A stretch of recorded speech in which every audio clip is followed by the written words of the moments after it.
It's 8:36 right now. The future of the Citi Field Casino will be decided today when the Community Advisory Committee votes on whether or not to approve the plan. Meanwhile, all bets are off for the Coney Island Casino after the panel voted against that plan. And one of those no votes cast by Brooklyn City Councilman Justin Brannan, who is live with us here this morning. Councilman, good morning to you. Nope, we can't hear you. Have your audio there, sir? Hello, hello. There you are. Good morning, Good Justin. morning. I got a little nervous Great to see you. Good morning, guys. I will not be silenced. Okay. Good. Before we get to yesterday's vote on the Coney, I want to ask you about that ICE agent who was relieved of duty just last week after that video went viral of him slamming a woman to the ground. Can you confirm if he got his job back? That's what I heard. I know that there's some of my colleagues who were at Federal Plaza yesterday, I believe, saw him there, which is really shocking.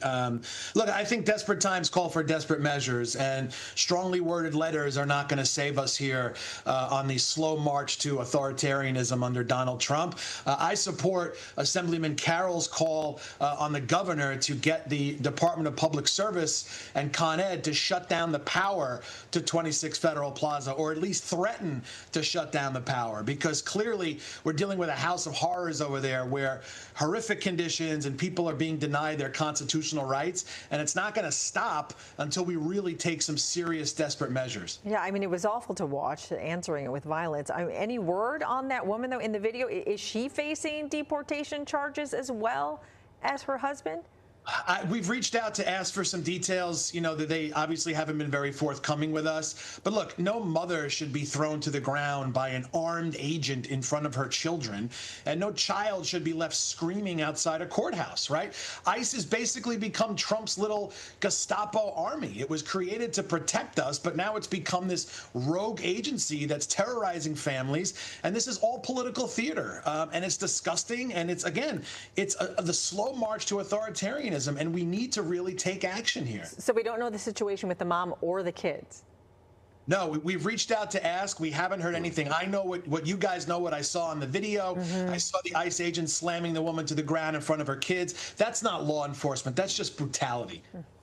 We have seen the protests there at Federal Plaza. Also, elected officials have been arrested there as well. But things, as you're saying here, don't appear to be changing. That's why you're pressing for perhaps executive action to move things along.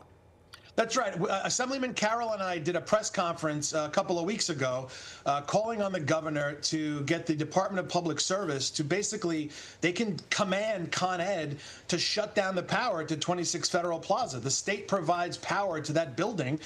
We have the authority to shut the power off, or at least to threaten to shut the power off. Strongly worded letters are not going to get us through to the midterms or the rest of Trump's presidency. We've got to fight fire with fire, and desperate times call for desperate measures. What's happening at 26 Federal Plaza is a humanitarian crisis. It's horrific conditions. People are being denied their constitutional rights. ICE agents are acting with impunity, just throwing people to the ground. It's horrific, and we've got to do something about it.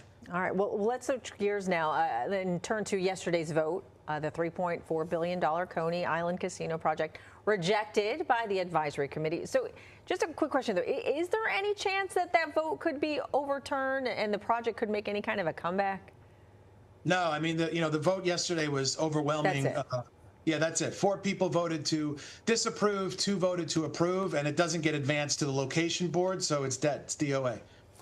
Why would you think there was such opposition to the Coney, given that it was set to create 4,500 permanent jobs and much more opportunity in Brooklyn?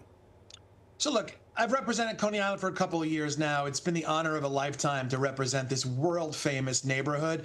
But people forget it's a residential neighborhood that just so happens to have an amusement park in the middle of it.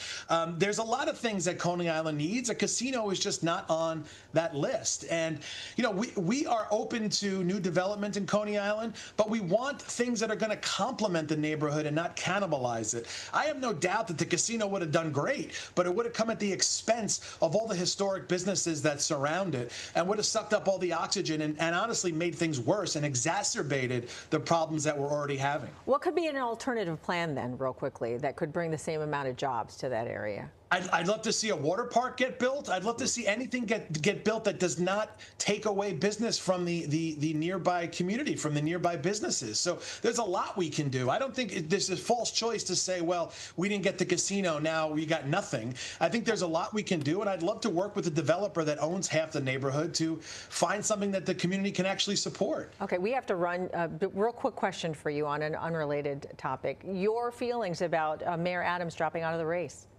Look, I think he did the right thing. People are ready for a new chapter in our politics, and I'm looking forward to voting once again for Zohran Mamdani in November. All right. All right. Councilman, thank you for your time this morning. Thank you. Take care.